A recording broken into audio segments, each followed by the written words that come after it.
Hello everyone. तो देखिए हम लोग रेडियस रेशियो में, ठीक है ना, इसके पार्ट 2 में ये देखते हैं कि क्या रेडियस रेशियो से पॉसिबिलिटीज हैं, मतलब क्या स्फीयर की टचिंग कंडीशन होती है, कब स्टेबिलिटी होती है, कब स्टेबिलिटी आएगी, कब स्टेबिलिटी नहीं आएगी, और अगर स्टेबल है तो क्यों है, और अगर अनस्टेबल है तो क्यों है। ये सब चीज़ें हमें देखना है और अच्छे से दिमाग में इसको सेट करके रख लेना है, ठीक है ना।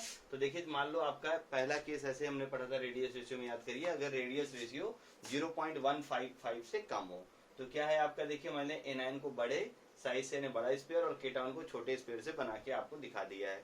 तो आप देखिए जरा ध्यान से, जो आपका, ठीक है ना, रेडियस रेशियो अगर 0.15 से कम है तो ये जो आपका, ठीक है ना, सॉलिड है, ये सॉलिड क्या होता है, हाईली अनस्टेबल होता है। पहली बात क्या होती है, ये सॉलिड क्या होता है, हाईली अनस्टेबल होता है। तो यहाँ हाईली वर्ड भी जोड़ दिया जाए, हाईली अनस्टेबल होता है। तो पहला क्वेश्चन मेरा यही है, हाईली अनस्टेबल। तो आपसे पूछता है कि हाईली अनस्टेबल क्यों हो गई ये सॉलिड। तो हाईली अनस्टेबल होने का इसमें एक रीजन है, और वो रीजन देखना ध्यान से, ठीक है ना। देखो मैं बोर्ड से शायद हट के आऊंगा क्योंकि बोर्ड बहुत ही छोटा है, कल भी मैंने पहले वीडियो में बोला है, तो आप टेंशन मत लीजिए, आप बोर्ड को ही फोकस करिए, ठीक है ना। तो हाईली अनस्टेबल देखो ये इसलिए होता है क्योंकि यहाँ देखिए क्या है कि आपका जो एन आयन और जो एन आयन कॉन्टैक्ट है ये तो होता है, जो तुम्हारा एन आयन और एन आयन कॉन्टैक्ट है ये तो एन आयन कॉन्टैक्ट होता है, लेकिन जो तुम्हारा केटायन और एनायन कॉन्टैक्ट है ये तो गलती से भी नहीं होता है। तो जब तक केटायन और एनायन आपस में मिलेंगे नहीं तब तक स्टेबिलिटी तो आएगी नहीं, ठीक है ना। तो ये हाईली अनस्टेबल होते हैं किसकी वजह से, due to anion anion contact की वजह से, ठीक है ना। अच्छे से समझ में आ गया होगा। फिर देखना ध्यान से कि जो आपका रेडियस रेशियो अगर 0.155 के इक्वल हो जाए तो आपको मैंने बताया था ये आइडियल होता है किसके लिए, फॉर ट्रायंगुलर वाइड के लिए। तो मतलब ये आइडेंटिकल कंडीशन है। तो देखो एनायन और ये मैंने बता दिया। फिर इसमें देखना ध्यान से कि ये भी जो आपका है, ठीक ना, जो भी आपका रेडियस रेशियो अगर 0.15 के बराबर भी हो जाए तब भी ये आपका अनस्टेबल ही होता है, लेकिन इसके कंपैरिजन में इसमें थोड़ी बहुत स्टेबिलिटी रहती है, ठीक है ना। मतलब इसके कंपैरिजन में इसमें थोड़ी बहुत स्टेबिलिटी रहती है, ठीक है ना। तो अब देखना ध्यान से, ये इसमें मतलब ओवरऑल तो अनस्टेबल है, लेकिन इसमें क्या होता है कि थोड़ा सा केटायन एनायन कांटेक्ट भी आ जाता है। क्या होता है, थोड़ा सा केटायन और एनायन भी कांटेक्ट आ जाता है, एंड ठीक है ना, थोड़ा सा आपका इसमें क्या होता है, एनायन और एनायन कांटेक्ट भी हो जाता है, ठीक है ना। तो ये अच्छे से याद रखे रहना, ये क्वेश्चन मेंस में आया हुआ है, ठीक है ना, जो है पहले आया था, अभी तो एडवांस में ही आएगा ऐसा कुछ, ठीक है ना। तो जब केटायन और केटायन, जब देखो एनायन एनायन कांटेक्ट हुआ तो रिपल्सन की वजह से हाईली अनस्टेबल है। यहाँ पे केटायन एनायन कांटेक्ट होता नहीं है तो ये भी अनस्टेबल है। फिर देखो ये अनस्टेबल है, तो अनस्टेबल जब ये पूछेगा तो इसका रीजन पूछा था क्यों अनस्टेबल है। तो आपको लग रहा होगा कि जब रेडियस रेशियो 0.155 के बराबर होगा तो केटायन केटायन का कांटेक्ट नहीं होगा और एनायन और केटायन का कांटेक्ट नहीं होगा। तो इसमें भी आंसर वही लिखेंगे आप, एनायन एनायन कांटेक्ट होता है इसलिए क्या होता है, अनस्टेबल। लेकिन इसमें ऐसा नहीं होता है, इसमें थोड़ा सा केटायन और थोड़ा सा एनायन कांटेक्ट आपका हुआ करता है। तो मतलब ये कांटेक्ट दोनों होते हैं, लेकिन लार्जर अमाउंट में नहीं होता है, स्मॉल अमाउंट में ही रहता है, कांटेक्ट इज देयर, ठीक ना। तो ये अच्छे से याद रखे रहना। ऐसा जरूरी नहीं है कि केटायन और एनायन कांटेक्ट हो गया तो स्टेबल ही हो जाएगा, ठीक है ना। जरूरी ये बात नहीं है कि केटायन एनायन मिल गया तो स्टेबिलिटी आ जाएगी, और सारे फैक्टर है जिससे हम लोग स्टेबिलिटी को डिसाइड करते हैं। तो ये दो केसेस आपको समझ में आगे होंगे, इसका स्क्रीनशॉट ले लीजिए और फिर मैं इसका तीसरा और चौथा केस बताता हूँ। अब देखो जरा केस नंबर 3 में हमें क्या है, देखो जब रेडियस रेशियो 0.155 से बड़ा हो जाए या 0.255 से छोटा हो जाए, अभी इक्वल भी नहीं बोला, 0.255 से छोटा हो जाए, तब देखना क्या होता है। इस कंडीशन पे आपका जो सॉलिड है ये सॉलिड आपका स्टेबल हो जाएगा। पहली बात याद रखे रहना, रेडियस रेशियो इतना आया तो स्टेबल हो जाएगा आपका सॉलिड। फिर आपसे पूछेगा कि ये रेडियस रेशियो जब इतने होना आया तो ये स्टेबल कैसे हो गया, ठीक है ना। तो ये देखो आइडियल कंडीशन था, ठीक है ना, आपको अच्छे से पता था ये आइडियली ये होता है। इससे कम रेडियस रेशियो है तो आराम से स्टेबल हो जाएगा। तो क्यों स्टेबल हो जाएगा, इसका रीजन देखना, आपसे क्या पूछेगा। तो इसमें एक्चुअली में क्या होता है कि जो तुम्हारे एनायन एनायन कॉन्टैक्ट हैं, जो तुम्हारा एनायन और एनायन कॉन्टैक्ट था, ये एनायन एनायन कॉन्टैक्ट पूरा लूज हो जाता है, मतलब एनायन और एनायन कॉन्टैक्ट हो ही नहीं पाते हैं। देखना ध्यान से, अब क्या होता है, यहाँ पे एनायन कॉन्टैक्ट हो नहीं पाएगा। तो होता क्या है कि आपका केवल और केवल केटायन, वैसा स्पेयर बनाओ जो तीनों को टच करता हुआ पास हो जाए। तो देखो यहाँ पे क्या होता है कि केवल और केवल आपका केट आयन और एनायन कांटेक्ट ही रह पाता है, बाकी और कोई कांटेक्ट नहीं रह पाता है, ठीक है ना। तो इसमें देखो कोई भी एनायन और एनायन कांटेक्ट होता नहीं है, केवल केट आयन और एनायन कांटेक्ट ही रह जाता है। इस वजह से इसमें क्या आ जाती है, स्टेबिलिटी। तो स्टेबिलिटी क्यों होता है, ड्यू टू या ओनली, ऐसे लिख लीजिएगा, ओनली आपका केटायन एनायन कांटेक्ट देयर, ठीक है ना, only cation anion contact there. अच्छे से याद रखे रहना, केवल यही कांटेक्ट होता है, इसीलिए इसमें स्टेबिलिटी आती है, अदरवाइज इसमें स्टेबिलिटी ना आए, ठीक है ना। तो इसमें क्या होता है देखना ध्यान से, कि जो एनायन और एनायन कांटेक्ट है, एनायन और एनायन जो कांटेक्ट था ये कंप्लीटली लॉस्ट हो जाता है, मतलब ये होता ही नहीं है। बात क्लियर हो गई होगी आपको, ठीक है ना। तो अब देखना ध्यान से हम लोग क्या करते हैं, अब इसके बाद अगर देखो अच्छे से, हम लोग जो है मान लो कि आपके जो स्फेयर्स हैं ये मान लो तुम्हारे, ठीक ना, ए डिस्टेंस पे है, तुमको अच्छे से पता है कि क्यूब अभी ये बनेगा, सॉलिड का स्ट्रक्चर तो क्यूबिकल हम लोग मानेंगे ही। अब मान लो कि जो रेडियस है हमारा, केटायन की रेडियस आप जानते हैं R+ है, और एनायन की रेडियस क्या है तुम्हारा A- है। तो हमें ए और आर में रिलेशन निकालना है, ठीक है ना। तो ए और आर में रिलेशन अगर हमें निकालना है तो हम लोग एक ट्रायंगल जो है बना लेते हैं, उसी से अपना काम इधर बना लेते हैं, ठीक है ना। तो देखो कैसे हो जाएगा, मान लेता हूं कि मैं ए है और ये स्फीयर तुम्हारा, देखो ये स्फीयर को मैं बी मान लूं और इधर वाले पॉइंट को मान लो मैं सी मान लूं, इसका जो सेंटर पॉइंट है ए बी सी, इसको मान लिया जाए। तो ये देखो एक ट्रायंगल बन गया तुम्हारा। ध्यान से देखना, इसका डेरिवेशन बहुत इंपॉर्टेंट है, फॉर्मूला तो मतलब याद होना चाहिए, डेरिवेशन सीख लोगे, ऐसे डिजाइन मतलब आपको डिराइव करने के लिए तो आएगा नहीं, लेकिन अगर डेरिवेशन याद रहेगा तो आप कंफ्यूज नहीं होंगे, पट से आप इसको जो है बता देंगे। तो ये देखो ये वाले पॉइंट को मैं बी मान लूं, ये पॉइंट को सी मान लूं, ये पॉइंट को मैं मान लूं, थोड़ा मैं इसको उल्टा कर दिया, ठीक है ना। तो ये वाली डिस्टेंस देखो किसके बराबर है, ए के बराबर है। बात क्लियर हो गई ना। और ये देखो अगर ध्यान से, तो ये इक्विलेटरल ट्रायंगल है, ये इक्विलेटरल ट्रायंगल है, मतलब सारे एंगल, ठीक ना, सारे एंगल आप देखिए, ठीक है ना। तो सारे एंगल कितने हो गए आपके, 60 डिग्री के बराबर है, ठीक है ना। हमें ए और आर में रिलेशन बताना है कि ए और आर में क्या रिलेशन होगा। तो अब देखो ध्यान से, हम लोग एक काम करते हैं कि यहाँ से एक परपेंडिकुलर इस पे डाल देते हैं। तो जब इसको परपेंडिकुलर आप यहाँ डाल देंगे तो आप देखिए जरा ध्यान से कि ये वाला जो एंगल है, ये वाला एंगल कितना हो जाएगा, 30 डिग्री। और फिर आप देखो जरा ध्यान से, हम लोग एक काम करते हैं, इस मीडियन से भी यहाँ परपेंडिकुलर डाल दें।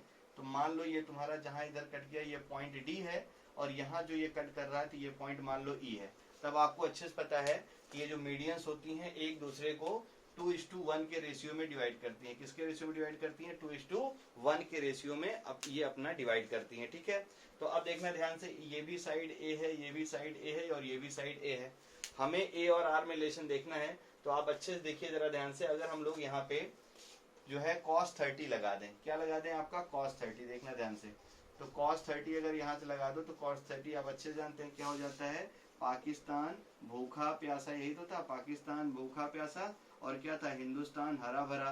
तो यानी ये हो गया cos theta base divided by क्या होता है, हाइट, ठीक है ना। बेस डिवाइडेड बाई हाइट में डिवाइडेड बाई क्या होता है, देखो हाइपोटेनस, यही था ना, पाकिस्तान परपेंडिकुलर बेस, और ये क्या था तुम्हारा हाइपोटेनस। तो cos 30 क्या हो गया, बेस डिवाइडेड बाई हाइपोटेनस, ठीक है ना। तो अब देखो इस ट्रायंगल के लिए जो आपका बेस है ना, तो जो ट्रायंगल है उसका अगर मैं बेस यहाँ से निकालूं, तो ट्रायंगल के लिए जो बेस है वो देखो ध्यान से क्या हो गया तुम्हारा BD, ठीक है ना। और जो हाइपोटेनस है वो किसके बराबर हो गया, देखो ये वाला एंगल आपका हो गया ए के बराबर। cos 30 अगर लगा दूं मैं, ठीक है ना, ये हो गया परपेंडिकुलर, ये हो गया तुम्हारा हाइपोटेनस, ठीक है ना। अब देखना ध्यान से, यहाँ से cos 30 की वैल्यू आपको अच्छे से पता है, √3/2 होता है, और यहाँ से क्या हो गया BD, और डिवाइडेड बाई क्या हो गया A। तो यहाँ से अगर हम लोग BD निकाल लें तो BD की वैल्यू क्या हो जाएगी बोलो, ये हो जाएगा देखो 2 बाई, है ना, इसको मल्टीप्लाई कर दिया जाए तो आप देखिए क्या हो जाएगा, √3 है ना, A डिवाइडेड बाई कितना हो जाएगा 2, √3A डिवाइडेड बाई कितना हो जाएगा 2। तो ये किसकी वैल्यू आ गई, अपने को BD की वैल्यू आ गई, ठीक है ना। अब हम लोग थोड़ा और इसको इक्वेट करते हैं ताकि और अपना काम बन जाए। तो अब हम लोग इसको कैसे जो है BD और BE वाला कंडीशन देख लेते हैं। तो BD और BE अगर ध्यान से देखो, BD इतना है क्योंकि रेडियस तो इतनी ही है ना, तो ये देखो रेडियस इतनी ही है, तो हमें क्या करना है, देखो BD और BE का रिलेशन निकाल लिया जाए। तो आपको अच्छे से पता है, सिंस जो आपका ठीक ना BE है, मतलब ये वाली डिस्टेंस, तो ये रेशियो कितना है 2:1, तो मैं BE को क्या लिख सकता हूँ, ठीक ना, BE किसके बराबर हो जाएगा, देखो BD है ना डिवाइडेड बाई, है ना, अब याद करो 2:1 के रेशियो में है, तो 2BD डिवाइडेड बाई कितना हो जाएगा 3, देखोगा ध्यान से, ठीक है ना। यानी मैं सीधा सीधा अगर लिखूं तो ये कितना हो जाएगा 2/3 BD। मैथ जिसको आती है उसी वही दिमाग लगाना, ज्योमेट्री, ठीक है ना। बाकी लोग दिमाग मत लगाना, नहीं तो आपको कुछ सिमेट्री समझेगी नहीं। नीट वाले तो इससे एकदम दूर भाग के रहिए, आपको कोई जरूरत नहीं है। आप बस इतना याद रखिए कि केटायन एनायन कांटेक्ट हो जाता है, जिस वजह से इसमें स्टेबिलिटी आ जाती है। तो BE की वैल्यू देखो ध्यान से, यानी ये वाली डिस्टेंस कितनी हो गई BD के रिलेशन में, तो 2/3 इंटू क्या हो गया BD के बराबर, ठीक है ना। तो अब यहाँ से और थोड़ा निकाल दिया जाए, तो अब देखो BE की जो वैल्यू है इसको और थोड़ा इक्वेट करते हैं, ठीक है ना। तो 2/3 BD यानी 2/3 BD की वैल्यू है तुम्हारे पास कितना, √3/2A के बराबर। अब देखो ये 2 से 2 कैंसिल हो गया, 2 से 2 कैंसिल हो गया, तो हम लोग एक काम करते हैं, ये कितना हो गया देखो √3A और डिवाइडेड बाई कितना हो गया 3। हम काम करते हैं √3 से नॉमिनेटर और डिनोमिनेटर को मल्टीप्लाई कर देते हैं। तो आप देखो क्या होगा, ये 3 और ये सब कैंसिल हो जाएगा। तो आप देखिए ये वैल्यू किसके बराबर हो गई, A/√3 के बराबर, ठीक है ना। अब इसके नीचे थोड़ा इधर लिख रहा हूँ, आप यहाँ से लिख लेना, ठीक है ना, क्योंकि स्पेस तो है नहीं। तो इसके नीचे यहाँ देखो ध्यान से, अब क्या हो जाएगा, तो जो BE की वैल्यू है देखो ये वाली डिस्टेंस, ठीक है ना। तो BE की वैल्यू अगर मैं आपको दिखाऊं तो BE मतलब देखिए आप ध्यान से, तो कितना है, R तुम्हारा एनायन है और R तुम्हारा केटायन है, यही तो है ना। तो BE की वैल्यू सिंस चाहे आप ऐसे लिख लीजिएगा, BE इक्वल टू, अगर आप देखिए ध्यान से, तो BE इक्वल टू क्या हो गया R प्लस और क्या है तुम्हारा R माइनस। तो सिंपल सा मैं यहाँ बोल सकता हूँ कि जो आपका, ठीक है ना, खूब अच्छे से देखिए कि जो आपका A/√3 है, जो आपका A/√3 है, ये किसके बराबर हो गया देखो R प्लस और क्या हो गया R माइनस। तो यहाँ से अगर A सॉल्व कर लिया जाए तो कितना हो गया √3 R प्लस और क्या हो गया R माइनस। अच्छे से याद रखे रहना, ये तुम्हारा रेडियस रेशियो अगर 0.15 से बड़ा और 0.225 से छोटा है तो ये आपका A और R में रिलेशन होता है। वेरी इंपॉर्टेंट फार्मूला, फार्मूला याद होना बहुत जरूरी है।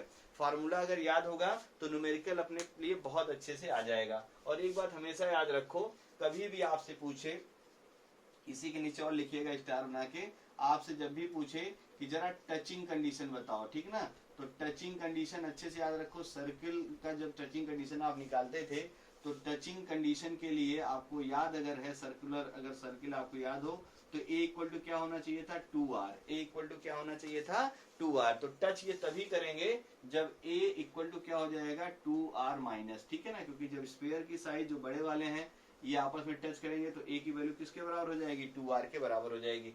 फिलहाल इसके लिए A R प्लस और R माइनस में ये रिलेशन है, A equal to √3R plus R minus. एक बार वीडियो फिर से आप देख लेना तो आपको और अच्छे से क्लियर हो जाएगा।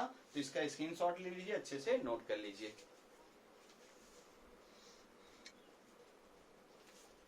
अब नेक्स्ट देखिए आप इसके बाद कि केस नंबर 4, अगर रेडियस रेशियो तुम्हारा 0.255 के इक्वल हो जाए तो ये आइडियल होता है फॉर टेट्राहेड्रल वाइड के लिए। अब टेट्राहेड्रल वाइड अगर बनाना है तो देखना ध्यान से क्या होता है इसमें कि स्टेबिलिटी तो आएगी। क्यों आएगी? क्योंकि केटायन एनायन कांटेक्ट भी होता है, एनायन एनायन कांटेक्ट भी होता है, लेकिन केटायन और केटायन कांटेक्ट नहीं होता है। तो इसमें देखो cation cation cation cation contact नहीं होता है, बाकी केटायन और एनायन का कांटेक्ट होता है।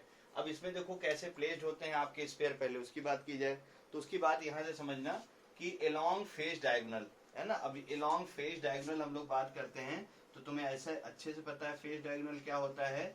ऐसा डायगोनल जो तुम्हारा फेस सेंटर से पास होता है, ऐसा डायगोनल जो तुम्हारा कहाँ से पास होता है फेस सेंटर से, ऐसे डायगोनल को हम लोग क्या बोलते हैं फेस डायगोनल। तो देखना ध्यान से, मान लेते हैं हम लोग इस वाले फेस की हम लोग बात करते हैं तो ये मान लो इसका फेस सेंटर है।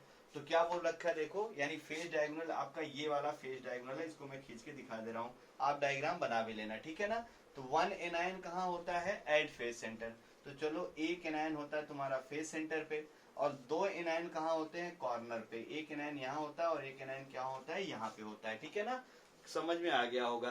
तो ये है तुम्हारा जब रेडियस रेशियो आपका 0.255 के बराबर होता है तो आपका केटायन और एनायन की पोजीशन क्या रहती है, और टचिंग कंडीशन तो भूलना ही नहीं है, क्या होता है A इक्वल टू 2R के बराबर होता है। तो आई होप ये वाला केस भी आपको अच्छे से समझ में आ गया होगा। स्क्रीनशॉट ले लीजिए, मैं हट जाता हूं और इसको अच्छे से नोट करिए।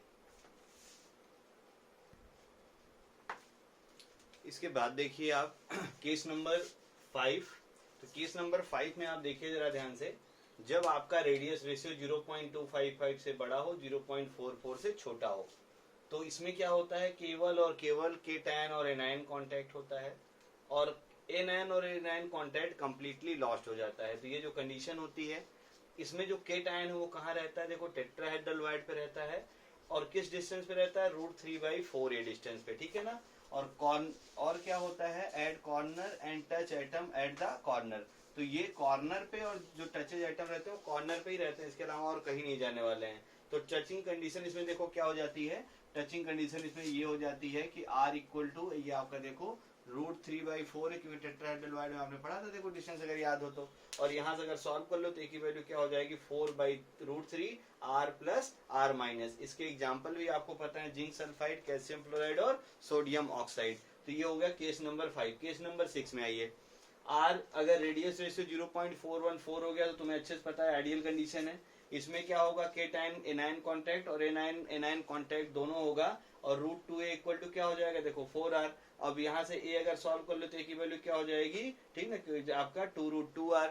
ये आपका जो रेडियस रेशियो 4.14 वाला है, ये भी आपका क्या होता है, अनस्टेबल। नेक्स्ट है तुम्हारा, अगर रेडियस रेशियो 0.414 से 0.732 को हो जाए, तो आपने पढ़ा ये किसके लिए अच्छा होता है, ऑक्टाहेड्रल वाइड बनाता है। इसमें क्या होता है, केवल केटायन एनायन कांटेक्ट होता है और बाकी कोई कांटेक्ट नहीं होता है। इसमें क्या रहता है कि जो केटायन है वो कहाँ जाता है, एस सेंटर पे। अच्छे से देख लीजिए एस सेंटर कहाँ था, एस सेंटर समझ में आ रहा होगा आपको। ए कहाँ रहता है, कॉर्नर पे अलोंग एनी एज, ठीक है ना। और इसके लिए जो ए की वैल्यू आती है 2R केटायन, यानी साइज ऑफ केटायन प्लस क्या होता है, साइज ऑफ एनायन। इसका एग्जांपल क्या है, NaCl, ठीक है ना। ये सारे डेटा फैक्ट बेस हैं, तो जो आपको अच्छे से नोट कर लीजिए, बस इससे यही क्वेश्चन पूछता है, इसके अलावा और कोई चीज नहीं आती है, ठीक है ना। तो मैं हट जाता हूँ, आप स्क्रीनशॉट इसको अच्छे से ले लीजिए।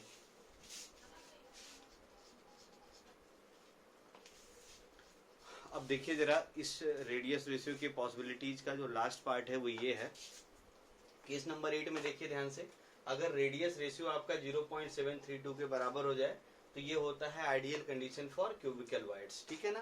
तो इसमें क्या होता है, देखो केटायन एनायन कांटेक्ट भी होता है और एनायन एनायन कांटेक्ट भी होता है। एज लेंथ जो होती है a 2R माइनस के बराबर हो जाती है, ये स्टेबल होता है। और इसमें जो आपका a होता है at corner and touches the each other, ठीक है।